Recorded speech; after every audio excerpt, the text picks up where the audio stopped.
ओम नमः शिवाय। हर हर महादेव। प्यारे भक्तों, आज आप सभी श्रवण करें सोमवार व्रत की महापुण्य फल देने वाली संपूर्ण कथा एक साथ। इन कथाओं को प्रत्येक सोमवार को एक बार अवश्य सुने। एक समय की बात है, एक पर्वत पर शिव जी का एक सुंदर मंदिर था। वहां बहुत से लोग शिव जी की पूजा के लिए आते थे। इनमें दो भक्त मुख्य थे, एक ब्राह्मण और दूसरा भील। ब्राह्मण प्रतिदिन शिव जी का फूलों से अभिषेक करता, भील जल से शिव जी का अभिषेक करता और भक्ति भाव से उनके सामने नृत्य करता था। एक दिन ब्राह्मण जब मंदिर में गया तो उसने देखा कि शिव जी भील से वार्तालाप कर रहे थे। ब्राह्मण को यह अच्छा न लगा। उसने सोचा, मैं ब्राह्मण हूँ, भांति भांति के बहुमूल्य पदार्थों से भगवान की पूजा करता हूँ, फिर भी भगवान मुझे छोड़कर इस भील से वार्तालाप करते हैं। उसने शिव जी से पूछा, भगवान क्या आप मुझसे असंतुष्ट है? मैं ऊंचे कुल में पैदा हुआ हूँ तथा बहुमूल्य पदार्थों से आपकी पूजा करता हूँ, जबकि यह भील निकृष्ट और अपवित्र पदार्थों से आपकी उपासना करता है, फिर भी आप इसे ही चाहते हैं। भगवान शिव ने उत्तर दिया, ब्राह्मण तुम ठीक कहते हो, परंतु इस भील का जितना स्नेह मुझ पर है उतना तुम्हारा नहीं है। एक दिन शिव जी ने अपनी एक आंखें को फोड़ ली। ब्राह्मण नियत समय पूजा करने आया। उसने देखा शिव जी की एक आंख नहीं है। पूजा करके वह अपने घर लौट गया। उसके बाद भील आया। जब उसने देखा कि भगवान शिव की एक आंखें नहीं है तो उसने झट से अपनी आंख निकालकर उनको लगा दिया। दूसरे दिन ब्राह्मण फिर आया। शिव जी की दोनों आंखें देखकर उसे अत्यंत आश्चर्य हुआ। शिव जी ने कहा, ब्राह्मण इस आंख को गौर से देखो, यह उस भील की आंखें हैं जो उसने मुझे प्रेम पूर्वक समर्पित की है। तुमने तो ऐसा सोचा तक नहीं, इसलिए मैं कहता हूँ कि भील ही मेरा सच्चा भक्त है। शिव की कृपा से भील की आंख भी ठीक हो गई और उसके दिव्य चक्षु भी खुल गए। प्रेम से बोलिए, हर हर महादेव, माता पार्वती की जय। बैजनाथ धाम की कथा। इस कथा के श्रवण से ही सारे संकट कट जाते हैं और भक्त की सभी मनोकामनाएं शीघ्र ही पूर्ण हो जाती है। आइए श्रवण करते हैं बैजनाथ की कथा। कथा इस प्रकार है। बैजू निहायत ही सीधा और सरल इंसान सवेरे शाम जानवर चराता और बाकी का समय मंदिर की साफ सफाई में।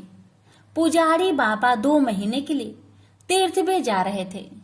बैजू को बुलाया और कहा, बैजू मंदिर की सारी जिम्मेदारी तुम्हारे ऊपर है और एक बात, भोलेनाथ को भोग लगाए बिना खुद भोजन मत ग्रहण करना। बैजू दूसरे दिन नहा धोके जैसे तैसे बन पड़ा। भोजन तैयार करके भोलेनाथ के सामने थाली लेके हाजिर। बाबा भोजन कर लो। बाबा तस से मस नहीं हो। सवेरे से शाम हो गई, न बाबा ने भोजन ग्रहण किया और न ही बैजू ने। 2-3 दिन यही सिलसिला चला। चौथे दिन बैजू का धीरज टूट गया। पास पड़ी लाठी उठाई और जाकर दिया शिवलिंग पे। तत्काल भोलेनाथ हाजिर, पीठ मलते हुए। बोलो बैजू, क्या बात है? 4 दिन से तुम्हारे चक्कर में बिना कुछ खाए पिए गुहार लगाए रहे हैं, सुनाई नहीं पड़ा और लाठी जकड़ा नहीं की हाजिर। चलो भोजन करो तो हम भी कुछ खाए। बेचारे भोलेनाथ पीठ मलते चुपचाप आनंद के अतिरिक्त में डूबे। कच्चा पक्का जैसा भी था खाने लगे। बैजू ने कहा, बाबा कस के लगा है, तुम रुको यहीं पर। कहते हुए बैजू अंदर जाके चंदन ले आया और भोलेनाथ की पीठ पे लगाने लगा। भोजन उपरांत भोलेनाथ जब चलने लगे तो बैजू बोला, कल समय से आ जाना। बाबा ने कहा, ठीक है, बिल्कुल बैजू, मैं चल आऊंगा। अगले दिन भोलेनाथ माता पार्वती के साथ विराजमान थे तो बैजू ने कहा, बाबा ये कौन है आपके साथ? आपकी अम्मा है। भोलेनाथ मुस्कुराते हुए बोले, ये माता अन्नपूर्णा है। बैजू ने माता को पुकारते हुए तुरंत बेचारा भाग के दरी ले आया, बिछाया, अंदर से 2 थाली में भोजन लेके हाजिर हुआ। भोलेनाथ ने पूछा, बैजू तुम्हारे लिए भोजन बचा है ना? बैजू क्या बताता, बोला, हाँ बाबा, आप चिंता ना करो, बहुत भोजन है। आनंद में डूबे आश्रुपूरित नेत्र से भोजन खत्म किया। तीसरे दिन फिर माता पार्वती के साथ विराजमान, वो भी समय से पहले। बैजू हकबकाया, बाबा आज इतनी जल्दी कैसे आ गए? माता पार्वती मुस्कुराई और बोली, बैजू आज खाना मैं बनाऊंगी। लाख मना करने के बावजूद बैजू की एक न चली। माता पार्वती ने भोजन तैयार किया और 3 थाली में सजा के ले आई। भोजन शुरू। बैजू ने जिंदगी में ऐसा स्वादिष्ट भोजन किया न था। वहीं भाव व प्रेम के भूखे भोलेनाथ ने पार्वती मैया से कहा, शिवा, हाँ स्वामी, आज भोजन में आनंद नहीं आ रहा है। क्यों? माता की आंखों से आंसू निकल रहे थे। सच स्वामी, ना वो स्वाद है ना वो रस। धन्य है माता अन्नपूर्णा, जिनके नाम मात्र से भोजन में मिठास बढ़ जाए। उनको खुद का बनाया भोजन बेस्वाद लग रहा था। 2 महीनों का भोग सामग्री और कहाँ 3 आदमी का भोजन। बेचारे बैजू को अपने जानवर तक बेच देने पड़े। किन्हीं कारणवश पुजारी बाबा बजाय 2 महीनों के 1 महीने के अंदर ही तीर्थ से वापस लौट आए। पुजारी बाबा ने बैजू को बुलवाया और कहा, बैजू भोलेनाथ को समय से भोग लगाता था ना? बैजू ने बोला, हाँ पुजारी बाबा, पर बाबा आप तो कह रहे थे कि भोलेनाथ अकेले आएंगे, पर भोलेनाथ तो माता अन्नपूर्णा के साथ आते हैं और दोनों जन पेट भर भर के भोजन करते हैं, इसलिए मुझे अब तो अपना जानवर तक बेचना पड़ा। पुजारी बाबा बैजू की बात सुनकर आश्चर्य में पड़ गए, क्योंकि पुजारी बाबा जानते थे कि बैजू झूठ नहीं बोल सकता। पुजारी बाबा ने बोला, बैजू क्या सच में भोलेनाथ माता पार्वती के साथ आते थे? तो तुम आज एक काम करना, आज तुम फिर भोग लगाओ, मैं भी देखता हूँ कि कौन कौन आते हैं आज में। बैजू बेचारा समय से भोजन लेके हाजिर, बुलाना शुरू। काहे को भोलेनाथ आएंगे? बुलाते बुलाते थक गया, पर भोलेनाथ को न आना था, वो न आए। बैजू कहने लगा, बाबा बाबा आप आइए चाहे न आइए, मैं लाठी नहीं उठाऊंगा। बस शिवलिंग पकड़ के रोए जा रहा था। बाबा आए और बोले, आंखें खोलो बैजू। सामने ही माता पार्वती और भोलेनाथ विराजमान थे। लिपट गया चरणों में। माँ बाबा, जो आज तुम न आते तो मैं जान दे देता अपनी। भोलेनाथ ने बैजू को हृदय से लगाया और बोले, बैजू बेमोल बिक गया तेरे हाथ में, सुन, आज से मुझसे पहले लोग तेरा नाम लेंगे, फिर मेरा, आगे बैजू फिर पीछे नाथ, बैजनाथ। प्रेम से बोलिए, बैजनाथ भगवान की जय। हर हर महादेव, माता पार्वती की जय। मनुष्य के कर्म फल का भंडार अक्षय है। उसे भोगने के लिए जीव 84 लाख योनियों में शरीर धारण करता आ रहा है। समस्त जीव को अपने द्वारा किए गए शुभ अथवा अशुभ कर्मों का फल निश्चित रूप से भोगना ही पड़ता है। आज जो इंद्र है वह अपने पहले के जन्मों में कभी कीड़ा हो सकता है, तथा पहले का कीट आज अपने सत्कर्मों से इंद्र बन सकता है। कर्म की गति जानने में देवता भी समर्थ नहीं है, मानव की बात तो क्या है। इसलिए कहा गया है, कर्मों की गति बड़ी गहन और न्यारी होती है। कर्म फल के विलक्षण प्रभाव को दिखलाता राजा बलि का जीवन। आइए श्रवण करते हैं इस कथा में। पौराणिक मान्यता के अनुसार राजा बलि पूर्व जन्म में जुआरी था। एक दिन उसे जुए में कहीं से कुछ पैसे मिले। उन पैसों से उसने अपनी प्रियतमा वैश्या के लिए कुछ सुंदर माला, इत्र व चंदन खरीदा और कामातुर होकर उसने मिलने के लिए जल्दी जल्दी चला जा रहा था। तभी एक पत्थर से ठोकर खाकर वह मूर्छित हो गया। कुछ देर में जब होश आया तो उसने अनुभव किया कि मेरी मृत्यु अब निकट है। पूर्व जन्म के किसी पुण्य से उसके मन में सद्बुद्धि उत्पन्न हुई और वैराग्य जगा। जुआरी ने कभी किसी महात्मा से सुना था कि कोई भी वस्तु शिव अर्पण कर देने से बहुत पुण्य होता है। उसने सोचा, माला इत्र चंदन तो प्रियतमा तक पहुंच नहीं सकता, शिव अर्पण कर देने से कुछ अच्छा होगा तो हो जाएगा, अन्यथा मर तो रहा ही हूं और माला इत्र चंदन भी जमीन पर गिरकर बेकार जा रहे हैं। यही सोचकर जुआरी ने माला इत्र व चंदन भगवान शिव को अर्पण कर दिया। जुआरी की मृत्यु होने पर यमराज के दूत उसे पकड़ कर ले गए। यमराज ने चित्रगुप्त से कहा, इसका बही खाता देखो। चित्रगुप्त ने कहा, यह तो जन्म जन्मांतर का पाप ही है। बस अभी अभी थोड़ी देर पहले जुए में जीते पैसे से इसने वैश्य के लिए माला इत्र व चंदन खरीदा था। जब ठोकर खाकर गिरा तो इसने मृत्यु के निकट देखी और सोचा कि माला आदि चीजें बेकार जा रही है, तो उसे शिव अर्पण कर दिया। जब कोई भगवान को माला अर्पण करने वाला तो था ही नहीं, न ही इसने भगवान के लिए माला खरीदी थी। बस यही इसका पुण्य है। यमराज ने कहा, यह तो इसका पुण्य ही माना जाएगा। यमराज ने जुआरी से पूछा, पहले तुम पुण्य का फल भोगे हो या पाप का?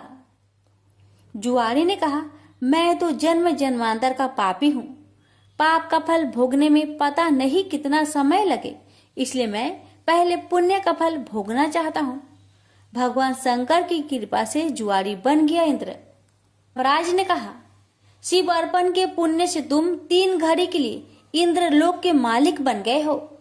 भगवान शिव के बिना भक्ति की आराधना से जमीन में गिरी हुई गंध पुष्प से एक महापातक को कितना बड़ा फल मिला।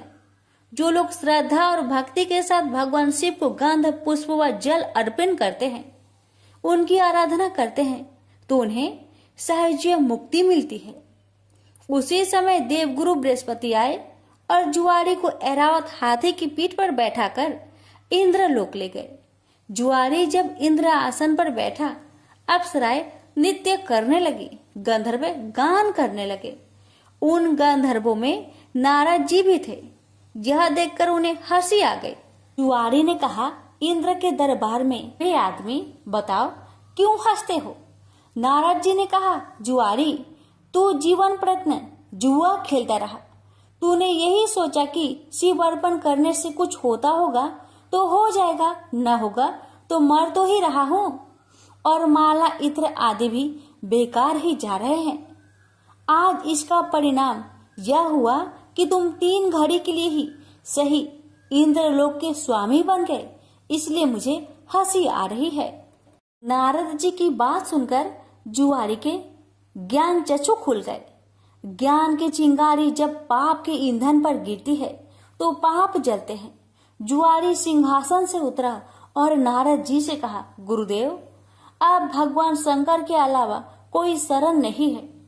हम सारे इंद्र आसन पर ही तुलसी रख देते हैं। शिव के समान देव नहीं, शिव के समान गति नहीं, शिव के समान दाता नहीं है, शिव के समान योद्धा नहीं है। इतना कहकर जुआरी ने स्वर्ग की निधियों का ऋषियों को दान करना शुरू कर दिया।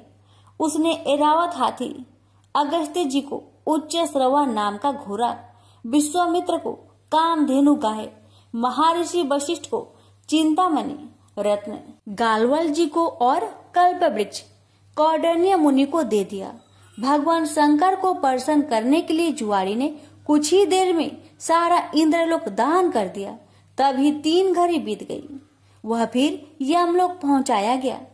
जब इंद्र वापस आए तो अमरावती ऐश्वर्य शून्य थी।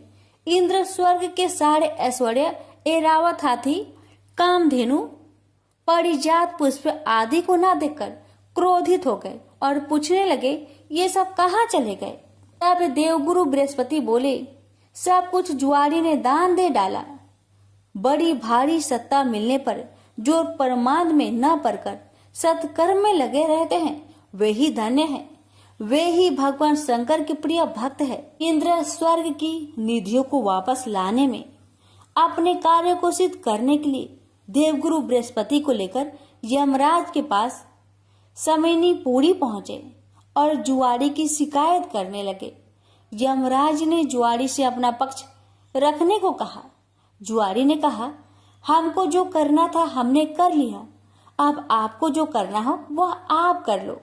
यमराज ने इंद्र से कहा, आप बूढ़े हो गए हैं, किंतु अभी तक आपके राज्य से संबंधित आसक्ति दूर नहीं हुई है। जुआरी का पुण्य आपके 100 यज्ञों से ही कहीं महान है।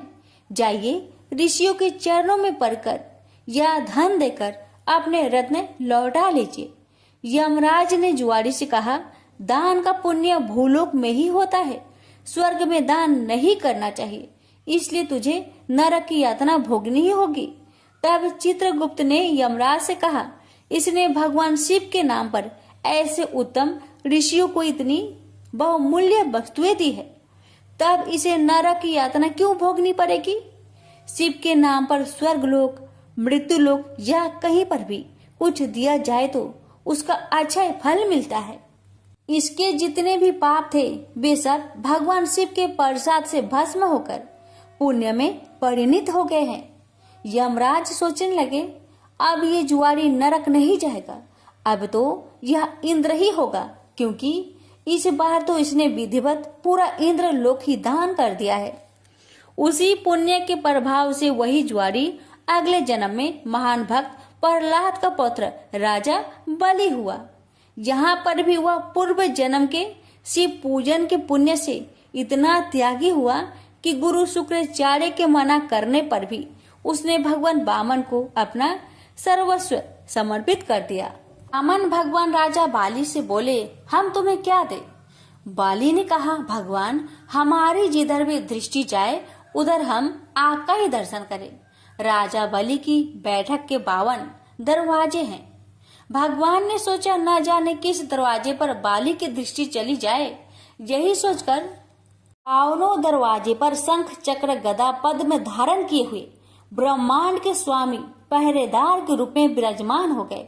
कोई भी याचक राजा बलि के द्वार पर कुछ मांगने जाता है तो उनके द्वार पर विराजमान भगवान विष्णु स्वयं उन्हें मुंह मांगी वस्तुएं देते हैं।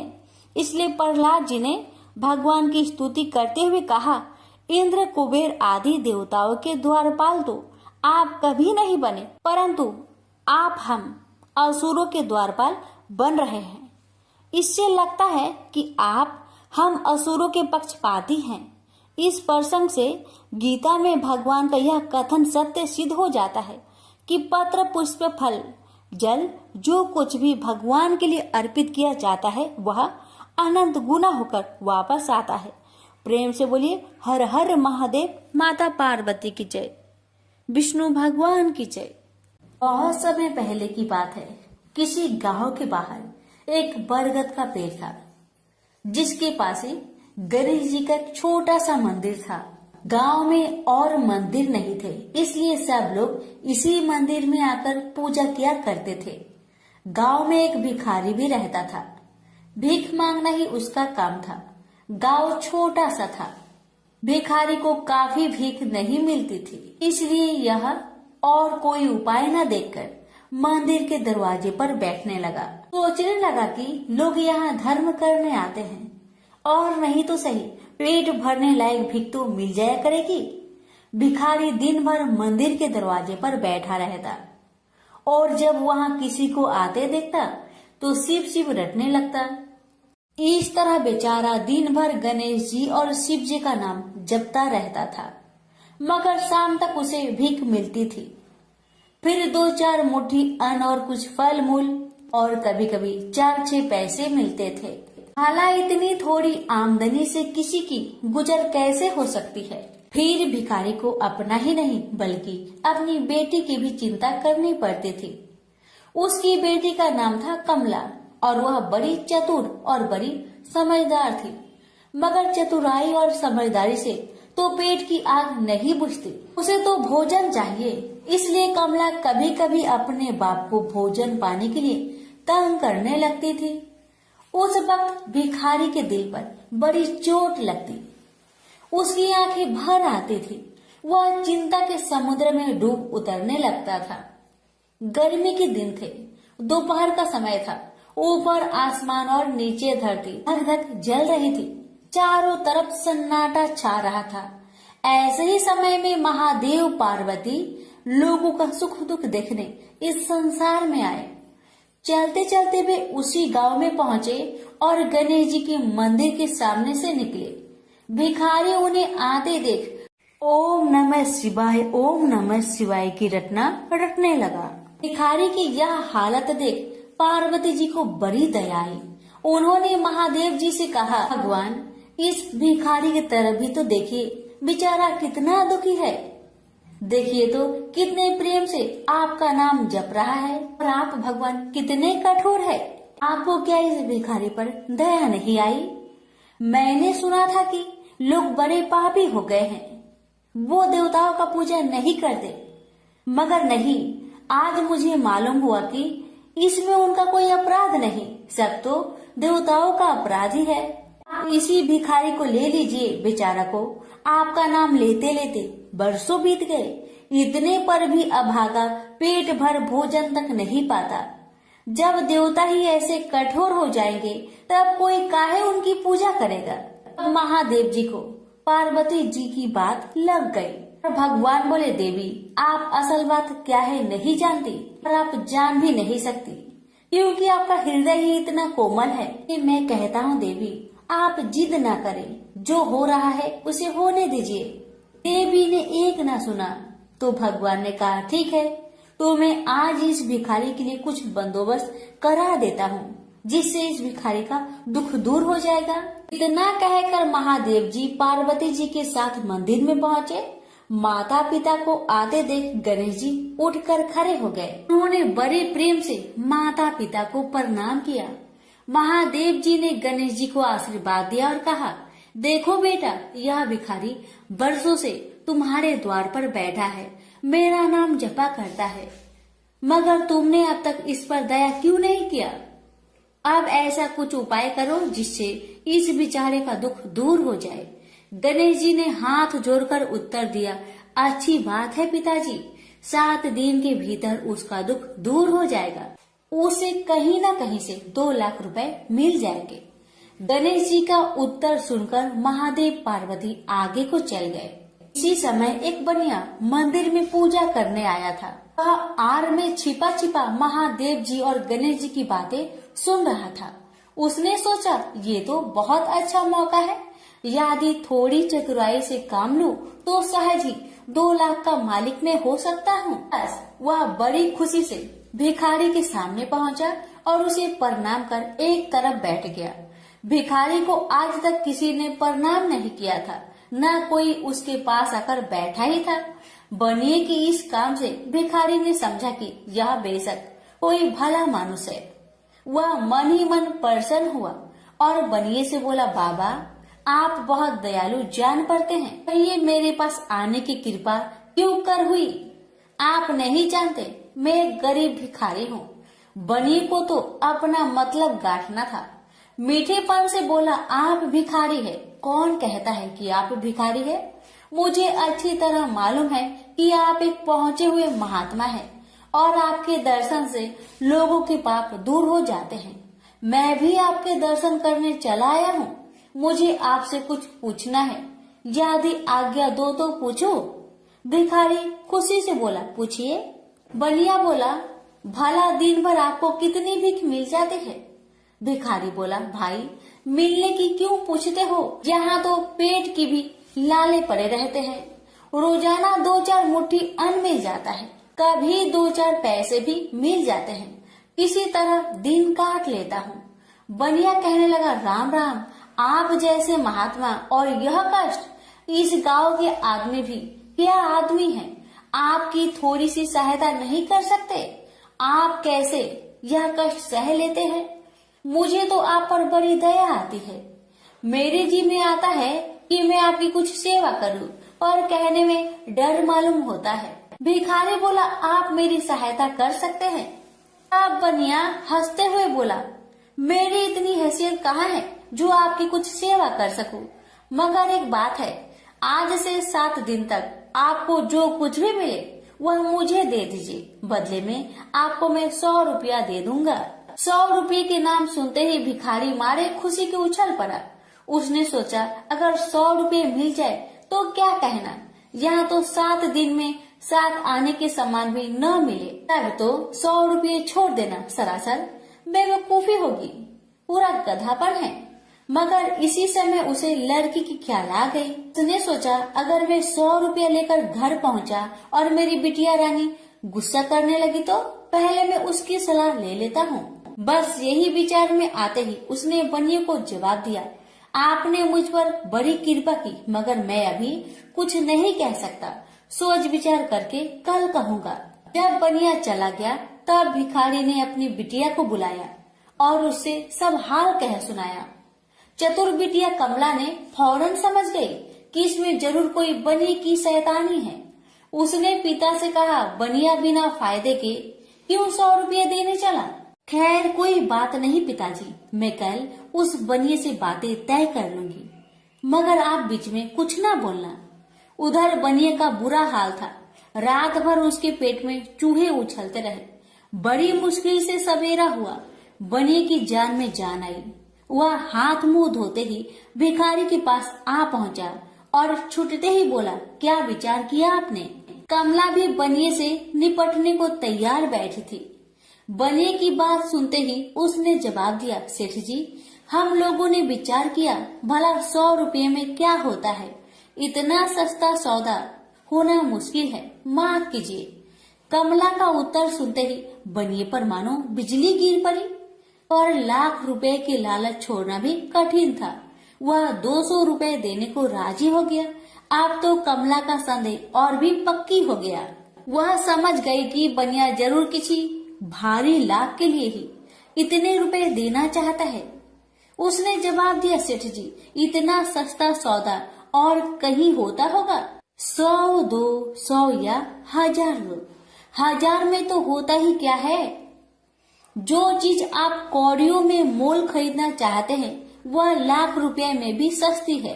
यह सुनकर बनिया बहुत घबराया, परंतु उसने अपनी कोशिश जारी रखी। मारे लोभ के वह अंधा हो रहा था, उसको लोभ का भूत सवार हो गया था। उसने 100 दो, 100 से बढ़कर अंत में 50,000 लगा दिए। अब कमला ने सोचा इतने रुपए थोड़े नहीं होते। अब बिटिया कमला ने सोचा इतने बड़े रकम को छोड़ना ठीक नहीं है। उसने बनिए से कहा, खैर आप नहीं मानते तो मैं ही आपकी बात मान लेती हूँ, मगर शर्त ये है कि रुपए अभी मिलने चाहिए। ये शर्तें मंजूर करने में बनिए को क्या उजर थी। वह खुशी खुशी घर लौटा। उसने सोचा 50,000 रुपए देकर 1 लाख लेना कुछ बुरा नहीं है। 2 लाख न सही 1.5 लाख मालिक तो बन ही जाऊंगा। आहा, मेरी तकदीर भी कितनी चोखी है। 7 ही दिन में 50,000 का लाभ हो गया। उसने घर आते ही भिखारी के पास 50,000 रुपए भेज दिए। अब बनिया हर रोज भिखारी के पास आता और उसकी दिन भर की भीख घर ले आता। इस तरह 6 दिन बीत गए। अब तो बनिए को बड़ी फिक्र हुई। 7वें दिन वह फिर गणेश जी के मंदिर में पहुंचा। उसने देखा कि आज फिर महादेव पार्वती मंदिर में पधारे हैं। बस वह दीवार से कान सटा उनकी बातें सुनने लगा, मगर यह क्या, उसका कान दीवार में चिपक गया। उसने कान छुड़ाने की बहुत कोशिश की, पर कान टस मस न हुआ। तब वह दाहिने हाथ की सहायता से कान छुड़ाने लगा। इतने में हाथ भी दीवार में चिपक गया। इधर महादेव जी ने गणेश जी से पूछा, बेटा इस भिखारी के लिए कुछ इंतजाम हुआ है? गणेश जी बोले, जी हाँ, उसे 50,000 रुपए तो दिलवा दिए हैं, बाकी के लिए बनिए को दीवार से चिपका कर रखा है। यह बनिया बड़ा लोभी कंजूस है। इसने गरीबों से एक एक के 4-4 वसूल कर अपना घर बनाया है। रुपए वसूल करने में इसने गरीबी पर दया नहीं की। उनके बच्चे भूखे मरते रहे, पर इसने 4 रुपए वसूल करके भी संतोष नहीं किया। इस तरह इसने 1 लाख रुपए से अपनी तिजोरी भर ली है। गरीबों के माल से यह सुख नहीं उठा सकता। अब जब तक यह भिखारी को बाकी 50,000 रुपए न देगा तब तक दीवार से चिपका रहेगा। गणेश जी की बातें सुनकर बनिए ने अपना माथा को पीट लिया। इसकी आंखें में आंसू बरसने लगे। जब उसने घर से 50,000 रुपए मंगवाया और भिखारी को दे दिए, तब कहीं दीवार से उसका पीछा छूटा। से बोलिए गणेश भगवान की जय, उमापति शंकर भगवान की जय। एक समय शिव जी महाराज पार्वती के साथ हरिद्वार में घूम रहे थे। पार्वती जी ने देखा कि बहुत सारे मनुष्य गंगा में नहा नहा कर हर हर गंगे कहते कहते चले जा रहे हैं, परंतु प्राय सभी दुखी और पाप परायण हैं। पार्वती जी ने बड़े आश्चर्य से शिव जी से पूछा कि हे देव, गंगा में इतनी बार स्नान करने के बाद भी इनके पाप और दुखों का नाश क्यों नहीं हुआ? क्या गंगा में अभी सामर्थ्य नहीं रहा? पार्वती जी की बातें सुन भगवान शिव ने कहा, प्रिय, गंगा में तो वही सामर्थ्य है, परंतु इन लोगों ने पाप नाशिनी गंगा में स्नान ही नहीं किया है, तब इन्हें लाभ कैसे हो? पार्वती जी ने बड़े आश्चर्य से कहा, स्नान कैसे नहीं किया भगवान? सभी तो नहा नहा कर आ रहे हैं, अभी तक इनके शरीर भी सूखे नहीं हैं। शिव जी ने कहा, ये केवल जल में डुबकी लगाकर आ रहे हैं, तुम कल इसका रहस्य समझ जाओगे। दूसरे दिन बड़े जोर की बरसात होने लगी। गलियां कीचड़ से भर गई। एक चौड़े रास्ते में एक गहरा गड्ढा था, चारों ओर लपटीला कीचड़ भर रहा था। उसी गड्ढा में भगवान शिव ने लीला करते हुए वृद्ध ब्राह्मण का रूप धारण कर लिया और दीन विवश की तरह गड्ढे में जाकर ऐसे पड़ गए कि जैसे मानो कोई मनुष्य चलता चलता गड्ढे में गिर पड़ा हो। निकलने की कोशिश करने के बावजूद भी वह निकल नहीं पा रहा है। पार्वती जी को भगवान शंकर ने समझाकर गड्ढे के पास बैठा दिया कि देखिए देवी, आप लोगों को सुना सुनाकर यूं पुकारती रहिए कि मेरे वृद्ध पति अकस्मात गलती से गड्ढे में गिर पड़े हैं, कोई पुण्य आत्मा ही इन्हें निकालकर इनके प्राणों की रक्षा करे। इस प्रकार आप बार बार कहते रहिएगा। भगवान के कहे अनुसार माता पार्वती ने किया। भगवान ने इतना भी कहा कि जब कोई मुझे बचाने की कोशिश करे तो आप उसे इतना कह दीजिएगा, मेरे पति सर्वथा निष्पाप है, इन्हें वही छुए जो स्वयं निष्पाप हो। यदि आप निष्पाप है तभी आप मेरे पति को हाथ लगाइए, नहीं तो हाथ लगते ही आप भस्म हो जाएंगे। पार्वती जी ने भगवान की बात को ध्यान में रखकर गड्ढे के किनारे पर बैठ गई और आने जाने वालों को सुना सुनाकर शिव जी की सिखाई हुई बात कहने लगी। गंगा में नहाकर लोगों के दल आ रहे थे। सुंदरी महिला को यूं बैठी देखकर कईयों का मन में पाप आया। कई लोग लज्जा से डरे, कईयों को कुछ धर्म का भय हुआ, कई कानून से डरे। कुछ लोगों ने तो पार्वती जी को यह भी सुना दिया कि मरने दे बूढ़े को, क्यों उनके लिए रोती है। आगे और कुछ दयालु सच्चा चरित्र पुरुष थे। उन्होंने करुणावश युवती के पति को निकालना चाहा, परंतु पार्वती के वचन सुनकर वे भी रुक गए। उन्होंने सोचा कि हम गंगा में नहाकर आए तो हैं, क्या हुआ, पापी तो है ही, कहीं होम करते समय हमारा हाथ ना जल जाए। किसी को भी बेजुर्बी शंकर को निकालने का साहस नहीं हुआ। सैकड़ों आए, सैकड़ों ने पूछा और चले गए। संध्या हो चली। शिव जी ने कहा, देखिए पार्वती जी, आपने देखा कोई है गंगा नहाने वाला यहाँ पर? थोड़ी देर बाद एक जवान हाथ में लोटा लेकर हर हर गंगे करता हुआ निकला। पार्वती ने उसे भी वही बात कही। युवक का हृदय करुणा से भर आया। उसने शिव जी को निकालने की तैयारी की। पार्वती ने रोकर कहा कि भाई, यदि तुम सर्वथा निष्पाप नहीं हो तो मेरे पति को छूते ही जल जाओगे। उस युवक ने उसी समय बिना किसी संकोच के दृढ़ निश्चय के साथ पार्वती जी से कहा, माते, मेरे निष्पाप होने में तुम्हें क्यों संदेह होता है? देखती नहीं मैं अभी गंगा नहाकर आया हूँ। भला गंगा में गोता लगाने के बाद भी कभी पाप रहते हैं? तेरे पति को मैं निकालता हूँ। युवक ने लपक कर बूढ़े को ऊपर उठा लिया। शिव पार्वती ने उसे अधिकारी समझकर अपना असली रूप प्रकट कर उसे दर्शन देकर कृतार्थ किया। शिव जी ने पार्वती से कहा कि इतने लोगों में से इन एक ने ही गंगा स्नान किया है। इस दृष्टांत के अनुसार जो लोग बिना श्रद्धा और विश्वास के केवल दम के लिए गंगा स्नान करते हैं उन्हें वास्तविक फल नहीं मिलता, परंतु इसका यह मतलब नहीं है कि गंगा स्नान व्यर्थ जाता है। विश्वास के साथ किए गए गंगा स्नान का मिलता है वास्तविक फल। प्रेम से बोलिए उमापति शंकर भगवान की जय, गंगा माता की जय।